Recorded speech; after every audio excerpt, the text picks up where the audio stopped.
মানুষকে কখনো সন্দেহ করবেন না, অনুমান করে কোনো কথা বলবেন না। সন্দেহ করা এটা ঈমানের দুর্বলতা।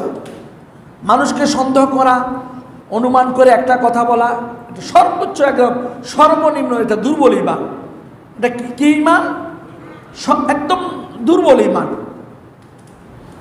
মানুষের আপনি একটা মানুষের ব্যাপারে আপনি খারাপ মন্তব্য করছেন যে এই মানুষটা ডাকাতি করে, এই মানুষটা চুরি করে, হ্যাঁ, কিন্তু এই মানুষটা চুরি করে না, ডাকাতিও করে না, মানুষটা ভালো, কিন্তু দেখা যাচ্ছে এই অপবাদটা আপনি তাকে দিচ্ছেন।